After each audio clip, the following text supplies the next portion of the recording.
इस व्यक्ति को बिजनेस करना चाहिए। ठीक है। तो यहाँ पे हमें नवांश भी बता रहा है। तो आपके प्रश्न का उत्तर यही है विपिन जी, कि आपके लिए बिजनेस ज्यादा सुटेबल है, ना कि आपके लिए नौकरी ज्यादा बेहतर है। ठीक है। कोई प्रश्न आपका? अब हम इस प्रश्न कुंडली से यह भी देख सकते हैं कि क्या यह जो व्यक्ति है, ये जो व्यक्ति हमारे समक्ष में बैठे हैं, क्या इनका जीवन कैसा रहा। इसे आप जन्म कुंडली पे भी लगाएंगे, लेकिन इसे प्रश्न कुंडली के ही रखिए तो और बेहतर है। जब इन्होंने प्रोफेशनली अपने जीवन की शुरुआत की, तो इनका जो प्रोफेशनली जीवन रहा, वो लगभग 2.5 सालों तक थोड़ा समस्यादायक रहा होगा। वैसा हम क्यों कह रहे हैं? क्योंकि जब शनि आगे बढ़े, शनि जब आगे बढ़े, 21.47 डिग्री के शनि हैं, तो जब शनि आगे बढ़े तो राहु से टकराए। ठीक है। और जब राहु से टकराए तो शनि और राहु का एक ये बन गया, उससे समस्या आई। दूसरा, इस कुंडली में छठे भाव में हमें केतु दिख रहा है। ऐसे तो हम जानते हैं कि ये नौकरी करते हैं सेल्स के अंतर्गत, तो नौकरी में भी इन्हें परेशानियां मिल रही होंगी, जो ये प्रश्न कुंडली हमें स्पष्ट करते हुए बता रही है। यहाँ पे एक आपका प्रश्न भी उठ सकता है कि भाई शनि तो अभी यहाँ है, तो आप वहाँ 12वीं राशि में शनि को कैसे लेके चले जा रहे हैं। हमेशा याद रखिएगा प्रश्न कुंडली को लेकर, शनि जहां भी प्रश्न कुंडली में बैठता है, उससे ठीक सामने वाली, उससे जो ठीक सामने वाला घर है, उसे वो मारता ही मारता है, तय है। एक दूसरा इसमें एक और रूल ये लगता है कि शनि 2.5 साल के लिए है, और शनि कर्म का प्रोफेशन का कारक है। तो जब वो वहां जाएगा तो समस्या वो क्रिएट करेगा ही करेगा। ठीक है। उसके साथ ही इनके सप्तम में चंद्रमा विराजमान है, जो चतुर्थ से चतुर्थ अर्थात इनका जो जन्म स्थान से दूर होना, चतुर्थ का स्वामी सप्तम में आया है। अर्धांगिनी का सुंदर होना, इनकी जो बोलने की शैली है वो मधुर होना, ये सब चीजें स्पष्ट कुंडली कर रही है। और जो चीजों को विपिन जी स्वयं भी बता सकते हैं कि हाँ ये चीजें हमारे अंदर हैं। जी गुरु जी। ठीक है। अब इनका जो काम है, इनके काम में है इन्हें नित्य भागना पड़ता है, नित्य दौड़ना पड़ता है। अब ये कुंडली भी बता रही है, क्योंकि यहाँ 10वीं राशि बैठी है, 10वीं राशि चल राशि है, दसम भाव में बैठा हुआ। इनका जो काम है, नौकरी इनकी है, नौकरी इनकी कभी बहुत अच्छी चल रही होती है, कभी बहुत बेकार हो जाती है, खराब हो जाती है। अब ऐसा क्यों होता है? क्योंकि यहाँ मिश्र राशि बैठा है, मिश्र राशि अर्थात द्विस्वभाव राशि बैठा है, 3 6 9 12 में आ रहा है वो। अब जब वहां जाएगा तो वो अच्छा कर देगा कभी, या कभी खराब कर देगा। जैसे चर राशि को यह मानकर चलिए कि वो आपके हर प्रश्नों का जवाब हाँ दे रहा है। फिक्स राशि को यह मानकर चलिए कि वो आपके हर प्रश्नों का जवाब ना दे रहा है। और द्विस्वभाव राशि को मानकर चलिए कि वो आपके हर प्रश्नों का जवाब कह रहा है, भैया रुक जाओ, विलंब से मिलेगा। या डिग्री देख लीजिए कि जो ग्रह उसमें बैठा है वो कितना डिग्री गया है आगे। 15 डिग्री से इधर है तो चर है,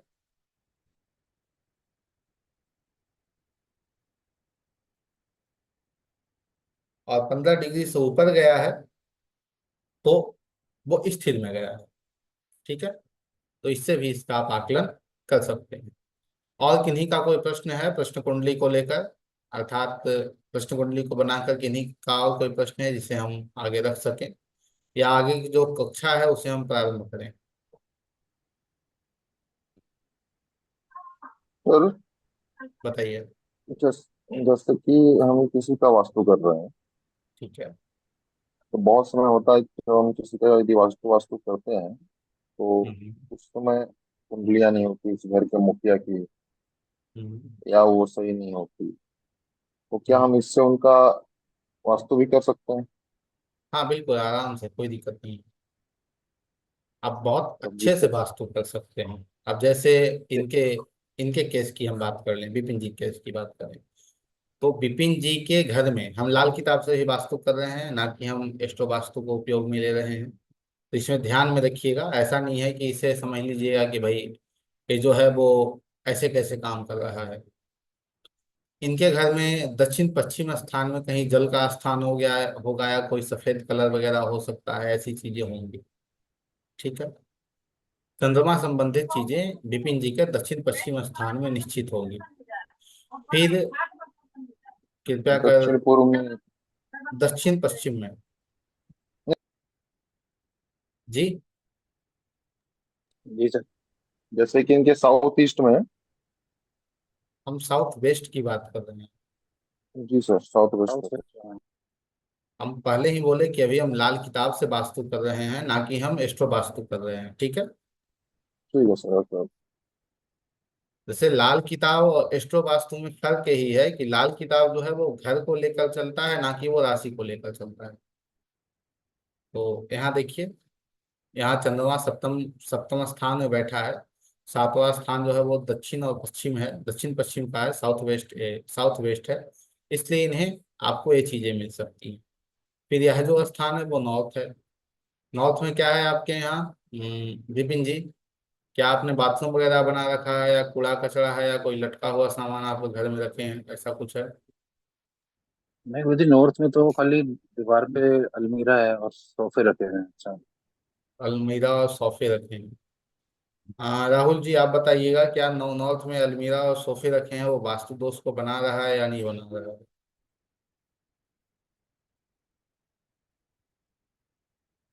बिल्कुल सर, वास्तु दोष है वहाँ। अब कैसे वास्तु दोष है? क्योंकि वो के नॉर्थ नॉर्थ है, और वहाँ हम क्या कर रहे हैं, भारी सामान को ले जाकर रख रहे हैं। अब वो कौन बता रहा है? यहाँ छठे भाव में बैठा हुआ केतु बता रहा है। फिर इनके यहाँ वास्तु दोष कहाँ होगा? इनके यहाँ पश्चिम दिशा में वास्तु दोष होगा। फिर वास्तु दोष इनके यहाँ कहाँ होगा? आ, यहाँ ए, दक्षिण में फिर वास्तु दोष इनके यहाँ होगा। ठीक है। इन स्थानों पे आपको इनके घर में वास्तु दोष मिल जाएगा। एंटी कलर हो, हाँ गुरु जी, एंटी साउथ वेस्ट में एलिमेंट है। हो। हाँ, एंटी एलिमेंट हो, ये चीजें मिल जाएंगी इनके घर में। ठीक है। अब इसका एक सहज और सटीक यही है कि आपको जन्म कुंडली में, प्रश्न कुंडली में जहां जहां आपको दिख जाए कि पाप ग्रह आ रहे हैं, वहां वहां अंकित कर दीजिए। उन स्थानों पर वास्तु दोष उस व्यक्ति के घर में मिलेगा ही मिलेगा। 100 में 100% वो सही है। आप या एस्ट्रो वास्तु जाइए। जैसे राहुल जी, आप वास्तु विशेष ज्यादा फोकस करते हैं। 6 नंबर राशि की दिशा कौन सी है, बताइए।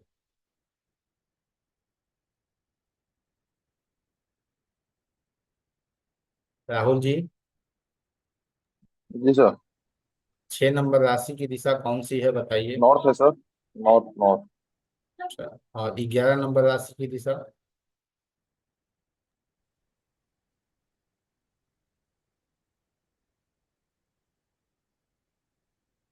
कुंभ राशि की दिशा कौन सी है, डायरेक्शन क्या है उसका?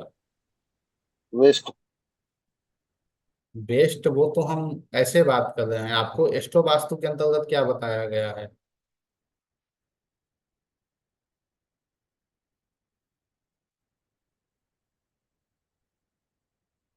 एस्ट्रो वास्तु के आधार पर जिन राशियों के जो जो दिशाएं हैं, उन दिशाओं में भी आप जाइए तो वहां भी आपको वास्तु दोष मिलेंगे ही मिलेंगे। ठीक है। उसे भी चेक कीजिएगा, बहुत अच्छे से तो वास्तु सर काम करेगा। एस्ट्रो वास्तु में तो वेस्ट ही है ना सर, 11 नंबर को? बेस्ट ही है। वेस्ट और और साउथ वेस्ट। ठीक है, आपका 9 नंबर राशि का?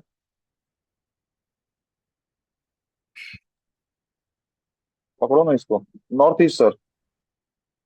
और 9 नंबर को हम लाल किताब में क्या लेते हैं? लाल किताब में हम लेते हैं सेंटर। केंद्र केंद्र। ठीक है, केंद्र। तो क्या इनके घर में केंद्र में वास्तु दोष है, या फिर इनके घर में नॉर्थ ईस्ट में वास्तु दोष है? क्या नॉर्थ ईस्ट में है इनके यहाँ? कोई लाल कलर का सामान इन्होंने नॉर्थ ईस्ट में रखा होगा, जो नहीं होना चाहिए। है तो उसे हटा दीजिएगा विपिन जी। ठीक है। क्यों? ठीक है। क्योंकि मंगल की 7वीं दृष्टि यहाँ जा रही है। ठीक है। अब हम लोग तो प्रश्न कुंडली से हम लोग वास्तु और कुंडली पे चले गए हैं। ठीक है, अब पुनः लौटते हैं। और कोई प्रश्न वैसे आप लोगों का?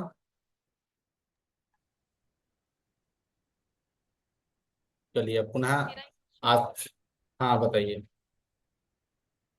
गुरु जी, मैं एस्ट्रोलॉजर कब बनूंगी? आप एस्ट्रोलॉजर कब बनेंगे? एक बार आप अपने शब्दों को पुनः अच्छे से बोलिए और थोड़ा माइक के समक्ष आइए, आपका आवाज क्लियर नहीं आ रहा है। मैं एस्ट्रोलॉजर कब बनूंगी आप एक एस्ट्रोलॉजर कब बनेंगी? पूछती हूँ। उसके हाँ। लिए कब बनेंगी उसका उत्तर भी आपको मिल जाएगा। सबसे पहले प्रश्न कुंडली बन गई आपकी, जो आपको लग रहा होगा सेम ही है। ठीक है। लेकिन पुनः हम चले जाएंगे कहाँ? षष्ठियांश कुंडली के पास। और षष्ठियांश कुंडली में जाकर देखेंगे कि क्या एक एस्ट्रोलॉजर के गुण या एक एस्ट्रोलॉजर के अन्य प्रकार की जो चीजें हैं, योग, क्या आपके षष्ठियांश कुंडली प्रश्न कुंडली के षष्ठियांश से बन रहा है या नहीं बन रहा है। और साथ ही ये जो प्रश्न कुंडली है, लग्न कुंडली, उसमें भी देखेंगे। तो लग्न कुंडली में देखिए, क्या लग्न का अष्टम से कोई संबंध है? लग्न और अष्टम दोनों का स्वामी मंगल है। एक। दूसरा, क्या केतु का संबंध हो रहा है किसी भी प्रकार अष्टम भाव से? तो मंगल की चौथी दृष्टि आ रही है। मंगल की चौथी दृष्टि केतु के ऊपर आ रही है, वो भी एक संबंध बना रहा है। पंचम भाव का संबंध, तो पंचम का स्वामी तो पंचम में ही बैठा है, जो बहुत अच्छे योग को बना रहा है। ठीक है। नवम भाव के स्वामी का संबंध क्या केतु से हो रहा है? तो नवम भाव के स्वामी का भी संबंध केतु से हो रहा है। गुरु केतु के योग बन रहे हैं, अर्थात यह बता रहा है कि बहुत ही अच्छे एक ज्योतिषी के योग इस प्रश्न कुंडली के अंतर्गत हमें मिल रहे हैं। ठीक है। अब देखिए, प्रश्न कुंडली बनी तो दोनों की अलग अलग 2-4 मिनट का ही डिफरेंट रहा, लेकिन आपकी जो चीजें हैं वो बहुत अच्छे से स्पष्ट कर दी इसने। और विपिन जी की भी बहुत सारी चीजें जो है वो इस प्रश्न कुंडली ने स्पष्ट कर दी। लेकिन दोनों के प्रश्न अलग अलग थे, दोनों के नाम अलग अलग थे, लेकिन यह प्रश्न कुंडली है, ऐसे ही कार्य करती है। फिर आप इसमें जाकर देख लीजिए नीचे षष्ठियांश कुंडली में, क्योंकि बहुत ही सूक्ष्म होता है। क्या षष्ठियांश कुंडली में भी आपको संबंध दिख रहा है? ठीक है। तो मंगल का संबंध जा रहा है आपके दसम भाव के स्वामी का, और पंचम भाव के स्वामी का, और अष्टम भाव के स्वामी का संबंध बन रहा है, जो यह क्लियर कर रहा है कि यह एक व्यक्ति ज्योतिषी हो सकता है। फिर आपका एक प्रश्न था कि मैं कब बनूंगी। तो जितना आप प्रैक्टिस कीजिए उस आधार पर बन जाएंगे आप। अभी भी आप, जैसे आप प्रेडिक्शन ग्रुप में डालते हैं, बहुत ही अच्छा आप कार्य कर रहे हैं। और कब वो बनूंगी आपका ये प्रश्न है, तो इस प्रश्न के अंतर्गत हम पुनः प्रश्न कुंडली को जाते हैं और प्रश्न कुंडली में देखते हैं कि कौन कौन से ग्रह आपको उन चीजों को दर्शा रहे हैं। तो गुरु, केतु, शुक्र,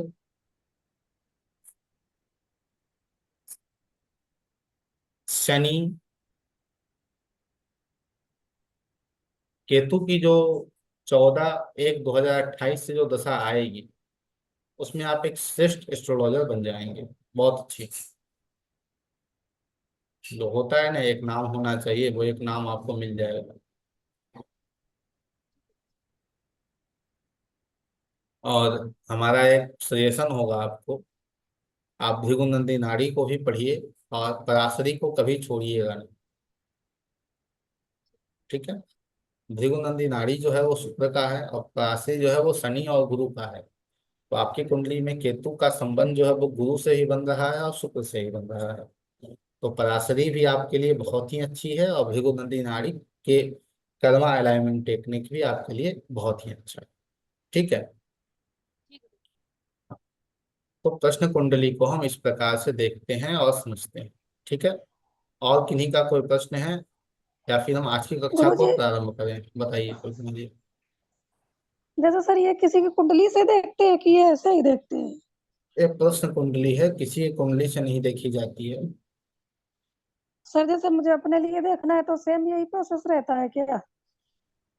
सेम यही प्रोसेस रहेगा, लेकिन जब आपकी स्वयं की कुंडली है तो फिर उस पर फिर आप प्रश्न कुंडली को साथ में रख के देखिए तो आपके लिए अच्छा है। सर अगर नहीं है तो, जैसे मेरी नहीं है। ठीक है, तो आप प्रश्न कुंडली बनाकर देख सकते हैं। एक और ट्रिक, एक टेक्निक जो मैंने कभी कक्षा में आप लोगों को बताई भी है, वो यह है कि जब आप प्रश्न कुंडली को देख रहे हैं या अपनी ही कुंडली को देख रहे हैं, ठीक है, तो बगल में एक प्रश्न कुंडली बना लीजिए। जब अपनी कुंडली को देख रहे हैं तो बगल में एक प्रश्न कुंडली बना लीजिए, और प्रश्न कुंडली जो है वो उसे अपने लग्न पे रोटेट कर लीजिए। आपका जो लग्न है उसी लग्न पे रोटेट कर लीजिए, और उसके बाद उस कुंडली को आप देखिए। आपको लगेगा कि आप प्रश्न कुंडली को ना देखकर आप अपनी ही कुंडली को देख रहे हैं। और कल्पना जी, आप प्रश्न कुंडली बनाकर अपने बारे में भी निरीक्षण कर सकती हैं, लेकिन मैं यही कहूंगा, प्रश्न कुंडली जो है वो किसी से पूछने के लिए है, अपने आप से प्रश्न करने के लिए नहीं है। तो आप किसी दूसरे से ही प्रश्न कुंडली का प्रश्न करें तो अच्छा है आपके लिए। सर आप ही ठीक बता है। दीजिए मुझे भी। ठीक है, आपकी बताइए क्या प्रश्न, बोलिए। गुरु जी यही जैसे एस्ट्रोलॉजर के हम ही कब बनेंगे, बन पाएंगे कि क्या है? अब देखिए, दोनों का प्रश्न जो है वो एक साथ आया है। वो आपके प्रश्न का उत्तर जो है वो कुछ देर बाद दिया जाएगा, एक दूसरी प्रश्न कुंडली बनाकर तब उसका उत्तर आपको दिया जाएगा। ठीक है। और दूसरी, अब आगे हम बढ़ें। चल रहा हूँ बाहर।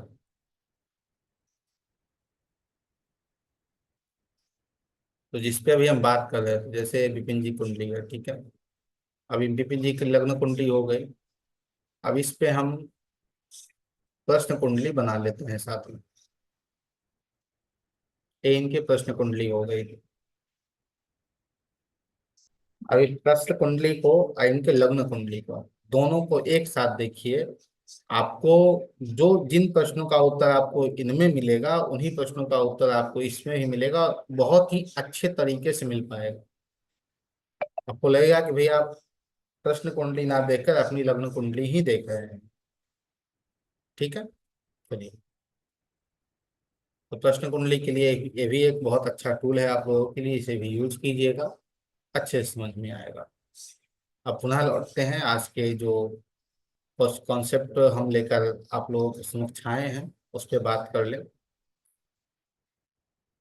जैसे सबसे पहले चर है। चर है अर्थात यह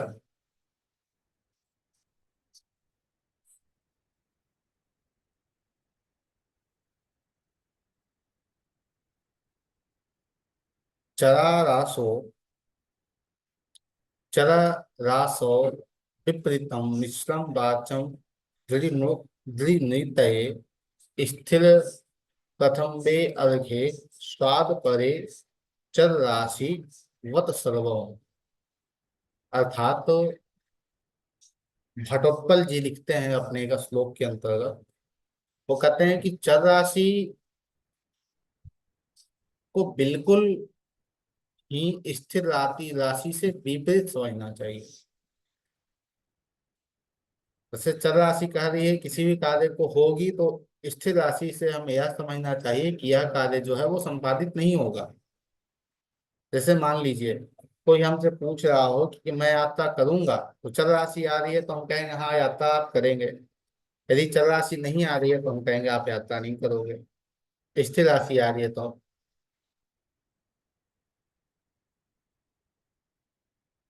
आप यात्रा नहीं करेंगे। उसके साथ ही मान लीजिए किसी का प्रश्न आ रहा है कि भाई यह जो जातक है बहुत ही बीमार कर रहा है, क्या इसकी मृत्यु हो जाएगी? अब वहां पे हमें लग्न में दिख रहा है क्या? चल राशि, तो कहेंगे हमें मृत्यु इसकी हो जाएगी। लेकिन हमें वहां चल राशि ना दिखकर स्थिर राशि राशि दिख रहा है तो मृत्यु नहीं होगी। कुछ लोग धन अपना जो है वो बिजनेस में लगाकर और सोचने बैठ जाते हैं कि क्या मेरा धन जो है वो चला जाएगा या रहेगा। तो वहां भी आपका एक उत्तर होगा कि हाँ भाई चल राशि है तो धननाश, चल राशि है तो धननाश आपका जो है वो हो सकता है। स्थिर है तो नहीं है, क्योंकि वो स्थिर अवस्था में है। इसके साथ ही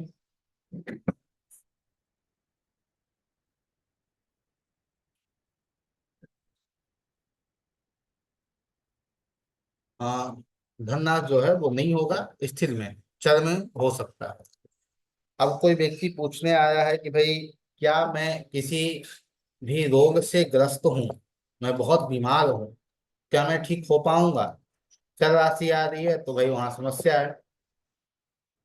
चल राशि आ रही है तो है वहां आप ठीक हो जाएंगे, लेकिन स्थिर राशि आ रही है तो आपकी जो रोग शांति है वो नहीं हो पाएगी। तो इस प्रकार से आप चर और स्थिर को देखते हैं।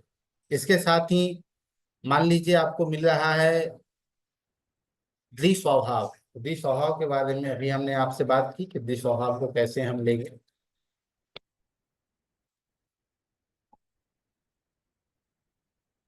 भुवन दीपक के अंतर्गत कहते हैं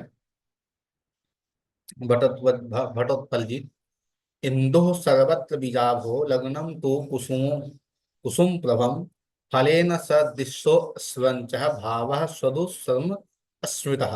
अर्थात वो कहते हैं कि चंद्रमा, लग्न, नवांश और जो संबंधित भाव है वह, चंद्रमा, लग्न, नवांश और जो संबंधित भाव है वह, क्योंकि चंद्रमा जो है वो एक बीज का काम करता है, लग्न एक फूल का काम करता है, नवांश फल का काम करता है, और जो भाव है वो हमें फल को भोग करने का काम कराता है। ठीक है। तो इसलिए यदि ये चार अच्छी अवस्था में हैं तो वहां पे हम कहेंगे भाई आपका कार्य जो है वो संपन्न हो जाएगा। यदि ये चार अच्छी अवस्था में नहीं है तो हम कहेंगे आपका कार्य जो है वो संपन्न नहीं हो पाएगा। ठीक है। इसका भी साथ में ध्यान हम रखते हुए चलते हैं। जैसे मान लीजिए कोई व्यक्ति हमसे प्रश्न करता है कि क्या मैं बहुत बीमार हूँ, मेडिसिन ले रहा हूँ, ठीक होऊंगा या नहीं होऊंगा? क्या मैं कोई जमीन खरीदना चाहता हूँ, हो पाएगा या नहीं हो पाएगा? या किसी के जीवन या मृत्यु का प्रश्न आपके सामने आता है, या किसी के धन लाभ का प्रश्न आपके सामने आता है, तो उसमें यही देखिए कि जो प्रश्न लग्न है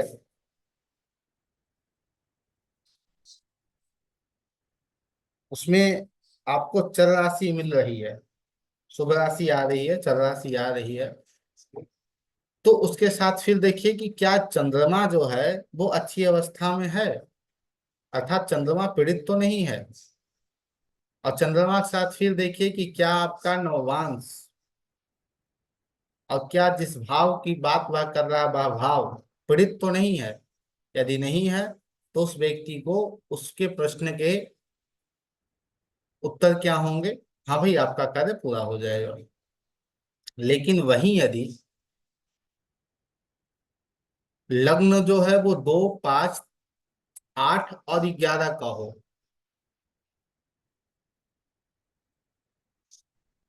और चंद्र पर शुभ ग्रहों का प्रभाव भी हो,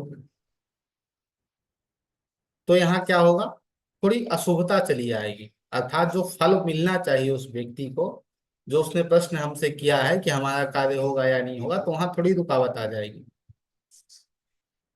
ठीक है, इस प्रकार से इसे हमें समझना चाहिए। जैसे यह भी मानकर चलिए कि लग्न में, जो प्रश्न कुंडली का लग्न है, उसमें हमें राशि जो है वो चर मिल रहा है, और चंद्रमा जो है वो अशुभ अवस्था में बैठा है, तो क्या होगा, यहाँ समस्याएं खड़ी हो जाएंगी। यहाँ भी जो प्राप्त होना चाहिए, जिस मूल्य पे प्राप्त होना चाहिए, वो प्राप्त नहीं हो पाएगा।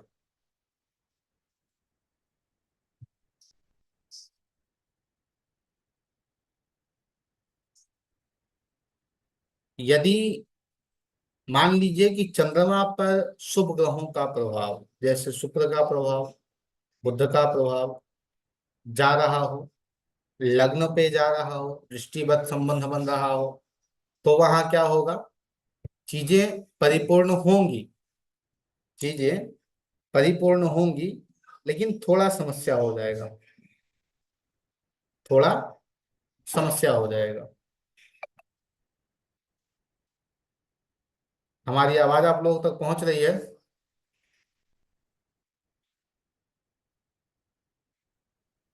हमारी आवाज पहुंच रही है आप लोगों तक?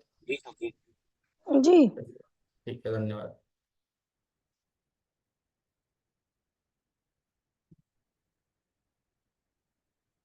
ठीक है,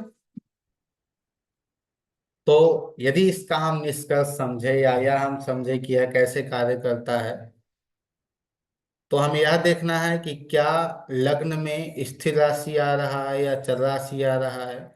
उसके साथ हमें यह देखना है कि शुभ ग्रहों की दृष्टियां चंद्रमा पर और लग्न में पड़ रही है या नहीं पड़ रही। यदि शुभ ग्रहों की दृष्टि पड़ रही है तो उसका कार्य होगा, यदि अशुभ ग्रहों की दृष्टि पड़ रही है तो उस व्यक्ति का कार्य संपादित नहीं होता है।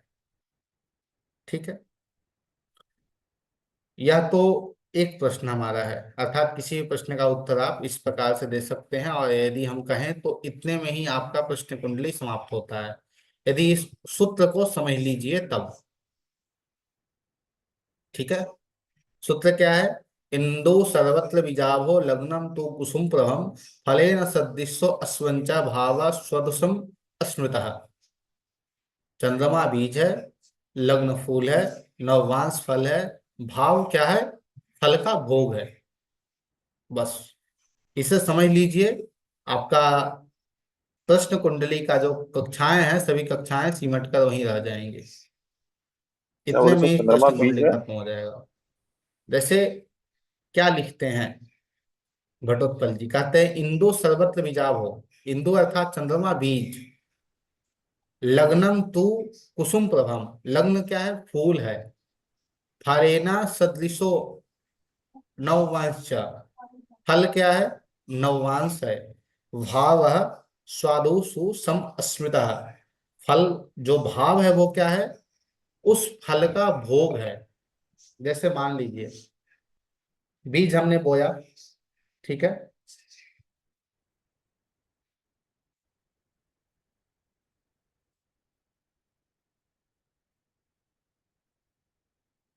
बीज हमने बोया, और बीज बोने के बाद उसमें फूल हुए, उस फूल से फल हुआ, और फल से फिर उस फल को हम प्राप्त किए और भोग लगाए खाए। जब हम बीज बोएंगे ही नहीं, मतलब चंद्रमा पीड़ित है तो बीज नहीं होगा, यदि लग्न पीड़ित है तो फूल नहीं होगा, यदि नववांश पीड़ित है तो फल नहीं होगा, यदि वो भाव पीड़ित है तो हमें फल नहीं, उस फल तो मिल जाएगा लेकिन उसे हम भोग नहीं पाएंगे। ठीक है, अब यह जो सूत्र है, इस सूत्र को आप लग्न कुंडली पे भी अप्लाई कीजिए, बहुत अच्छे से काम करेगा। ठीक है,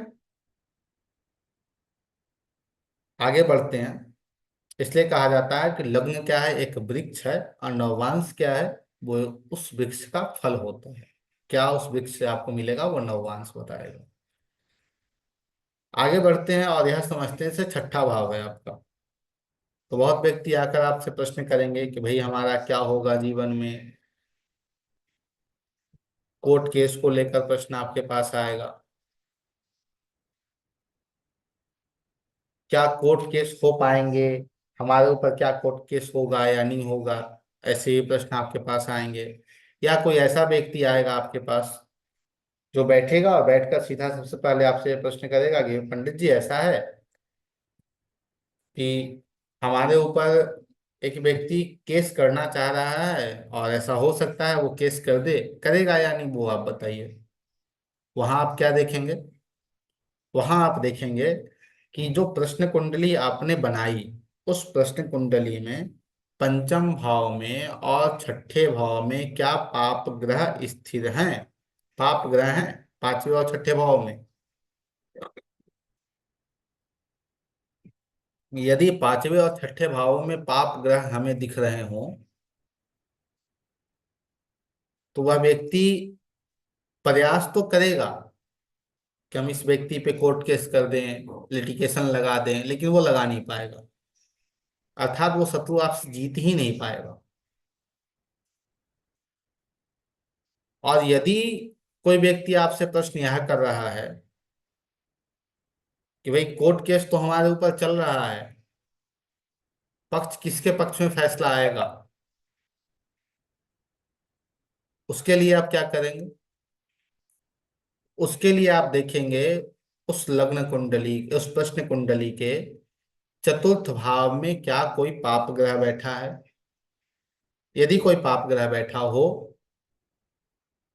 तो वह व्यक्ति, अर्थात जो प्रश्न आपसे करने आया है वह व्यक्ति, उस केस को जीत जाएगा और उसके सामने जो व्यक्ति था वो हार जाएगा।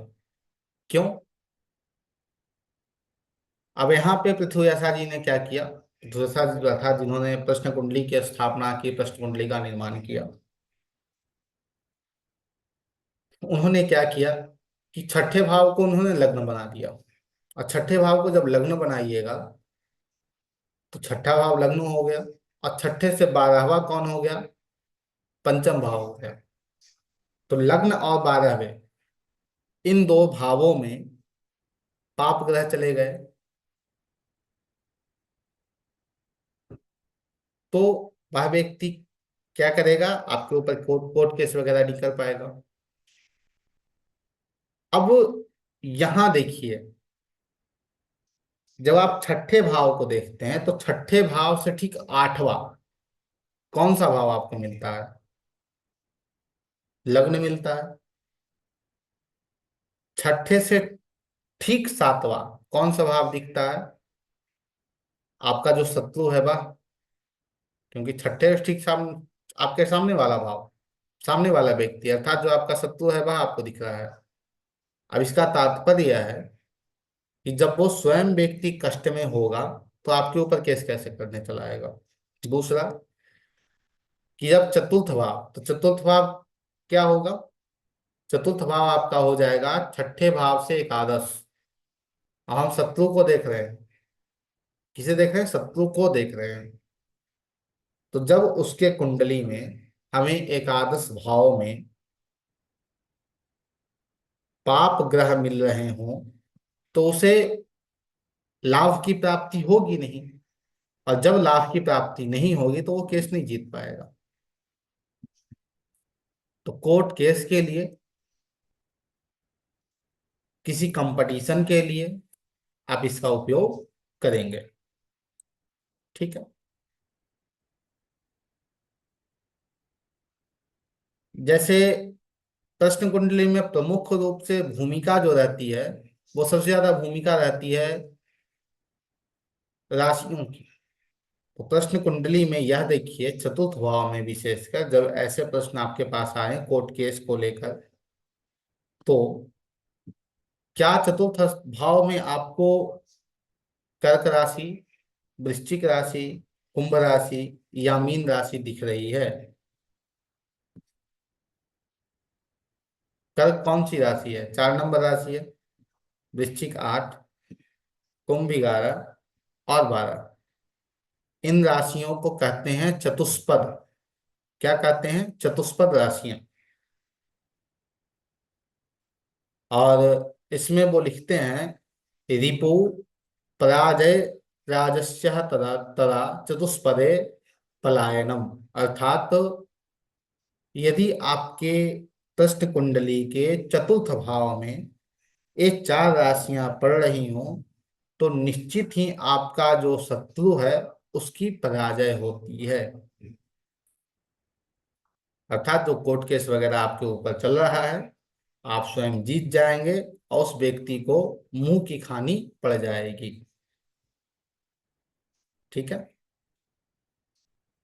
जैसे कोई व्यक्ति पूछता है कि भाई मुकदमे में हार जीत का आप बहुत बेहतर तरीके से आप इसका उपयोग कर पाते हैं। ठीक है। तो आप इसका ध्यान अवश्य रखेंगे।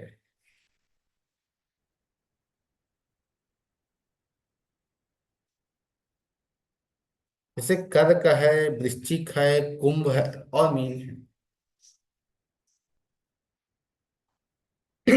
इन राशियों पर यदि शुभ ग्रहों की दृष्टि पड़ जाए तो फिर और अच्छा है कि शत्रु जो हैं, जो आपके कॉम्पिटिटर हैं, उनकी हार निश्चित हो जाती है।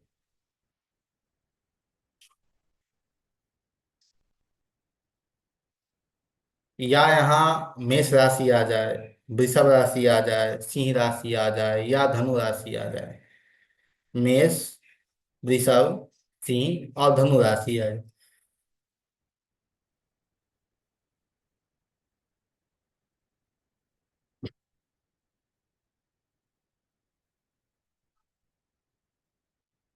तो भी आप यहाँ पे कोर्ट केस वगैरह स्वयं जीत सकते हैं।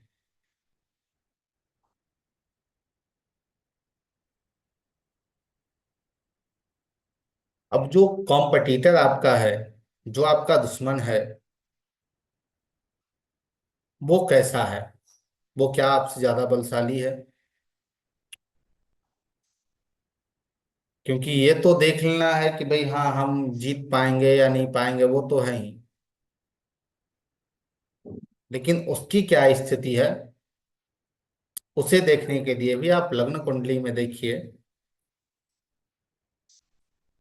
क्या आपका जो प्रश्न कुंडली बना है वो चर राशि का है? और चर राशि के अंतर्गत यदि लग्न में ही आपको शुभ ग्रह दिख जाएं, जैसे बुध दिख जाएं, गुरु दिख जाएं, शुक्र दिख जाएं, तो जो आपका कॉम्पिटिटर है वो आपसे जीत जाएगा। जो आपका कॉम्पिटिटर है वो आपसे जीत जाएगा। लेकिन वहीं यदि लग्न में आपको चर राशि में दिख गए पाप ग्रह, मंगल दिख गए, सूर्य दिख गए, शनि राहु केतु दिख गए,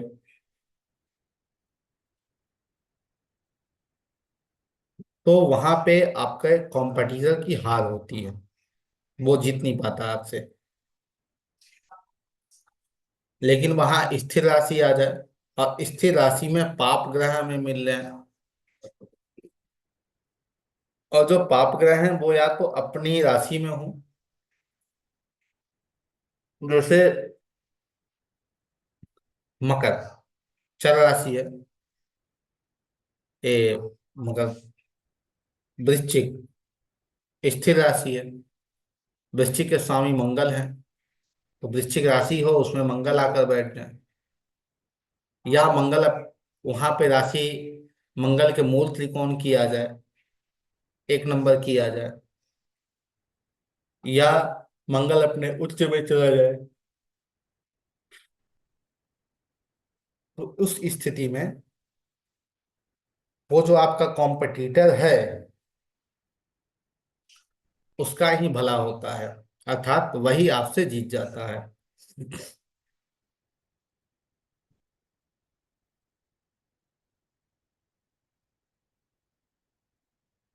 यदि इसे छोड़कर यदि स्थिर लग्न ही हो और इसमें पाप ग्रह बैठे हों, स्थिर लग्न ही हो, पाप ग्रह बैठे हों, तो भी वो आपके कंपट जो आपसे कंपटीशन में सामने खड़ा हो उसे जीतने नहीं देता। क्यों? क्योंकि वो ना अपने निज राशि में बैठा है, ना अपने मूल त्रिकोण में बैठा है, ना वो अपने उच्च में बैठा है। ठीक है, तो साथ में आपको इसे भी देखने की आवश्यकता रहेगी।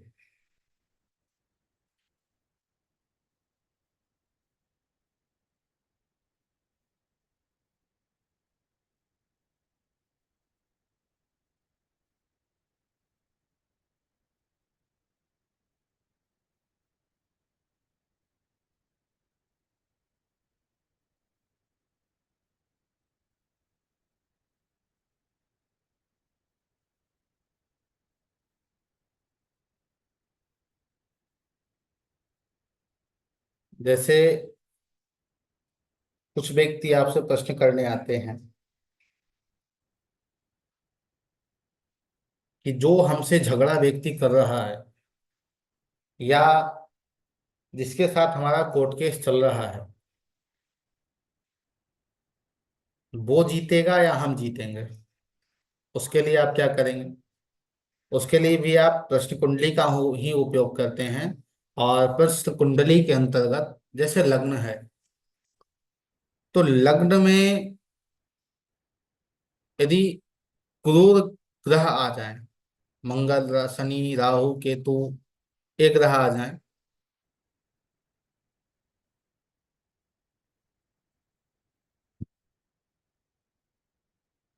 तो जो व्यक्ति आपसे प्रश्न कर रहा है उसका विजय होता है, वो जीत जाता है।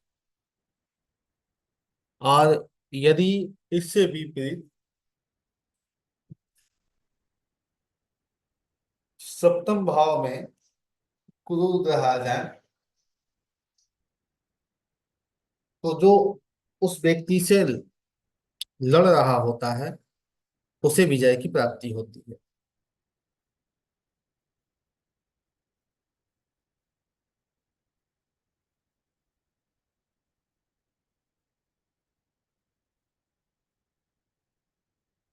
इससे भी आप विचार करेंगे, और इससे बहुत तरीके से विचार कर सकते हैं। जैसे लोन है, तो लोन के लिए भी आप विचार करेंगे। कोई रोग है, उसके लिए भी आप विचार करेंगे। किसी प्रकार का कोई कोर्ट केस चल रहा है, उसके लिए भी आप इसका विचार कर सकते हैं।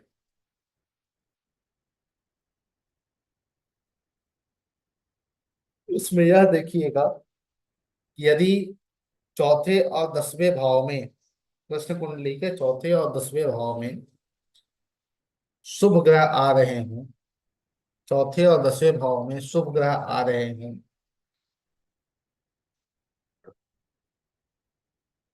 तो लास्ट में वो दोनों समझौता कर लेते हैं कि भैया चलो बहुत हो गया, वकील को पैसा दे दिए, अब चलो समझौता कर लेते हैं। समझौता कौन कराएगा?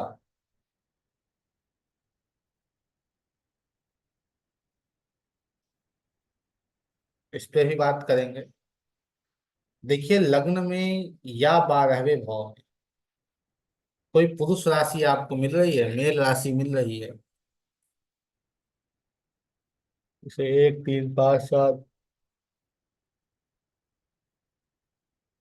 9 और 11, ये राशियां यदि आपको मिल रही हैं, तो लोन तो आप ले लेंगे, लेकिन लोन लेते ही वो क्लियर हो जाएगा, आप उसे भर देंगे। या कोर्ट केस तो आपका होगा, लेकिन वो ज्यादा दिन नहीं चल पाएगा, वो खत्म हो जाएगा, समझौता हो जाएगा।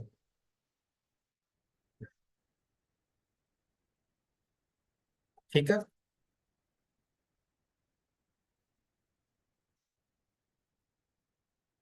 अब यहाँ कौन संधि कराएगा, अर्थात कौन आपके, एक ऐसा व्यक्ति बीच में आ जाएगा जो कहेगा चलो भाई लड़ना हो गया खत्म, अब चलो एक साथ मिल लो दोनों, वो कौन कराएगा? तो वो जो कराएगा उसके लिए प्रश्न सिंधु के अंतर्गत कहा जाता है कि लग्नेश से या सप्तमेश से, लग्नेश से या सप्तमेश से प्रश्न कुंडली में जो ग्रह दसम भाव में बैठा हो, जो ग्रह दसम भाव में बैठा हो, उस ग्रह से संबंधित जाति के लोग, वर्ण के लोग, रूप के लोग, वैसे ही विचार रखने वाले लोग यदि हस्तक्षेप बीच में करते हैं तो समझौता हो जाता है। और यदि उन स्थानों पे आपको, जैसे लग्न और लग्नेश से और सप्तमेश से आपको दसम भाव में शुभ ग्रह दिख रहे हों, तो कोई टीचर है, शिक्षक है, कोई कलाकार है, कोई प्रतिष्ठित व्यक्ति है, वह आकर आपके झगड़ों को सुलझाता है।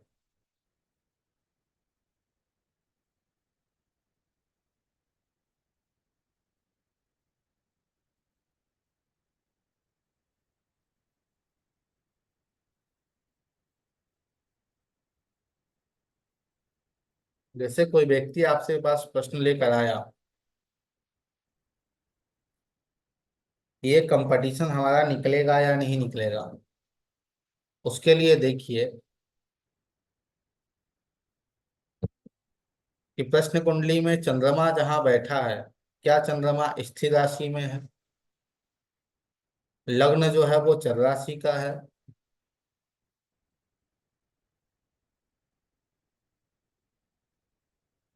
तो वह व्यक्ति, और चंद्रमा शुभ अवस्था में हो,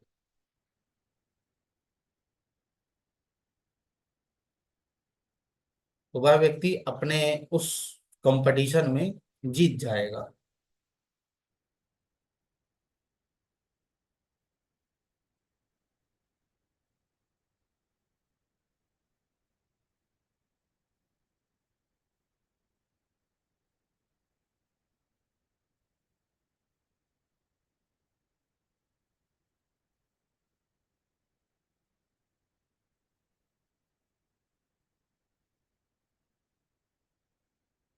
जैसे कुछ 5-6 टिप्स हैं जिस पे आप काम करेंगे।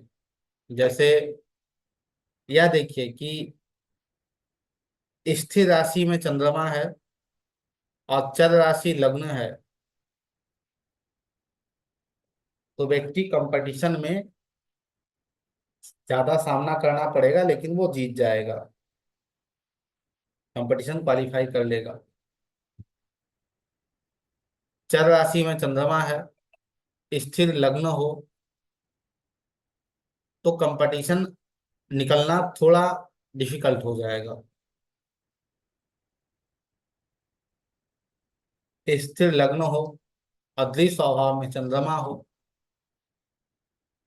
तो जिस कंपटीशन को देने जा रहा है या तो उसका पेपर लीक हो जाएगा या तो कोई समस्या होगी, वो दे ही नहीं पाएगा।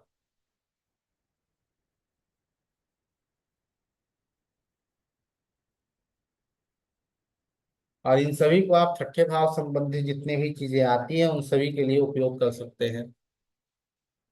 यदि चर में चंद्रमा चला गया है, द्विस्वभाव लग्न हो, तो भी वो कंपटीशन नहीं दे पाएगा, लोन लोन के लिए वो अप्लाई नहीं कर पाएगा। जैसे द्विस्वभाव चंद्र हो और चर लग्न हो, मान लीजिए वो लोन के लिए अप्लाई किया है 10 लाख के लिए, उससे मिलेगा 2 लाख। कंपटीशन में उसने, वो कंपटीशन में बैठा, उसे पूरे कॉपी को भरना चाहिए, 2-4 पेज लिखकर चला आया। और यदि लग्न से और चंद्रमा से मंगल शनि राहु केतु का संबंध हो, तो कंपटीशन क्वालिफाई नहीं हो पाएगा, या लोन के लिए अप्लाई किया है तो लोन वो उस व्यक्ति को नहीं मिल पाएगा।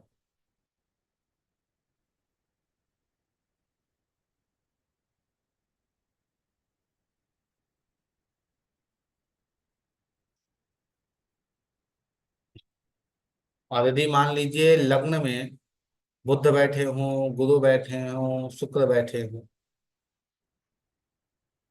और पांचवें और छठे भाव में पाप ग्रह बैठे हों,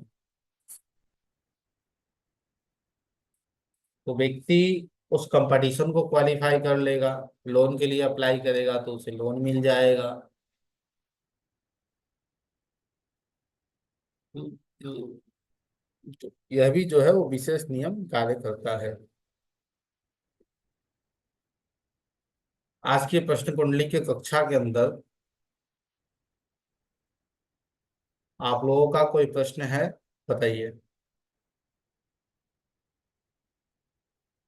जी गुरुजी। बताइए। यदि प्रश्नकर्ता एक से अधिक प्रश्न करेगा तो? एक से अधिक प्रश्न करेगा तो भी हम उसी प्रश्न कुंडली से उसका उत्तर देंगे। जी।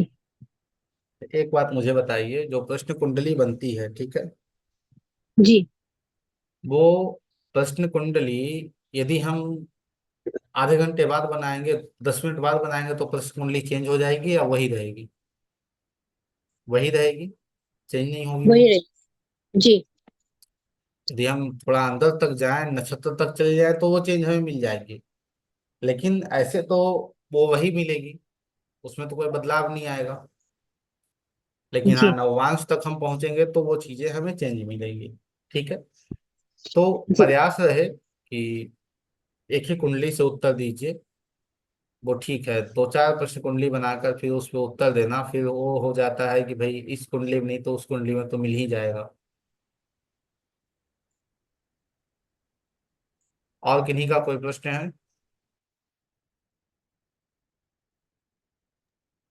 सर जैसे कि अभी तो मान लीजिए पाप ग्रह हुए वहां पे लग्न में, तो हम्म। जातक का तो ठीक है।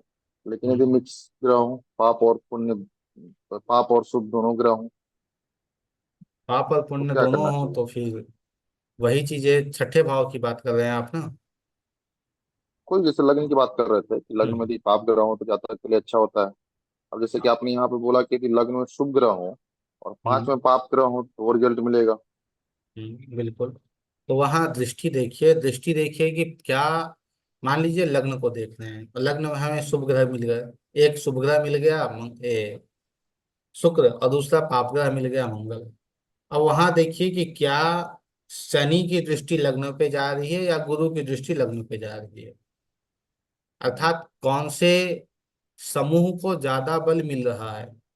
यदि पाप, जो पापत्व समूह है, उसे ज्यादा बल मिल रहा है, जो पापी ग्रुप है उसे, या जो पुण्य को लेकर चल रहा है ग्रुप उसे, जिसे ज्यादा बल मिलेगा दृष्टि संबंध से, स्थान से, दिग्बल से। मैंने बल पे बात की थी आप लोगों से, भूल गए आप लोग या याद है? नहीं नहीं, सटबल जो बोले थे सर हाँ। वही। तो उस बल के अनुसार यह देखिए कि कौन सा ग्रह बलशाली वहां हो रहा है। दूसरा, यदि ऐसी चीजें रहेंगी तो व्यक्ति का काम नहीं होगा, अटक जाएगा बीच में ही। ओके। जैसे मान लीजिए हमने बात की थी यात्रा पे आपसे, तो याद होगा आपको कि यदि चर है तो आ जाएगा, स्थिर है हम्म। तो नहीं आएगा, यदि दी स्वभाव है तो उसकी कोई मजबूरी है इसलिए वो नहीं आ पा रहा है। हम्म। इसी को अप्लाई कीजिए यहाँ भी। शुभ ग्रह है तो आ जाएगा, अशुभ ग्रह है नहीं आएगा। यदि दोनों है तो आना तो चाहता है लेकिन उसकी मजबूरी बनी है, किसी प्रॉब्लम क्या में फंसा मजबूरी का हुआ है। प्रॉब्लम को रिजॉल्व कर सकते हैं? हाँ, बिल्कुल कर सकते हैं। वो जो ग्रह वहां बैठा है, जो ग्रह से हमें प्रॉब्लम दिख रहा है, आपको प्रॉब्लम लग्न कुंडली से देख कैसे देखा जाता है वो आपको पता है, वैसे ही आप प्रश्न कुंडली में देखिए प्रॉब्लम कौन दे रहा है। उस प्रॉब्लम का आप यूटिलाइजेशन या वहां पे आप उपाय बताइए, वो प्रॉब्लम उसकी ठीक हो जाएगी।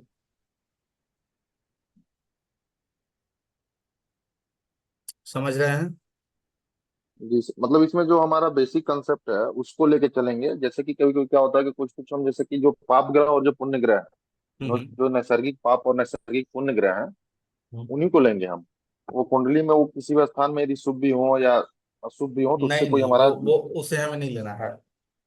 उससे नहीं लेना, बस उसके जो हाँ, वो हमें नेचुरल नेचुरल, गुण है। जो नेचुरल मेलेफिक और नेचुरल बेनिफिक है उसे लेना है, ना कि हमें फंक्शनल ले लेके चलना है। फंक्शनल नहीं लेना है ओके, हमें। नेचुरल नेचुरल पे ही काम करना है इसमें। फंक्शनल नहीं लेना ठीक है, है। वो किस भाव का स्वामी है क्या है। अब भाव का स्वामी ले लेंगे तो फिर चीजें फिर गड़बड़ हो जाएंगी। हम्म, हम्म। भाव का स्वामी नहीं लेके चलना है, हमें सिर्फ निश्चल लेके चलना है, वो अच्छे से काम करेगा। ठीक है, चलिए। और कोई प्रश्न आप लोगों का?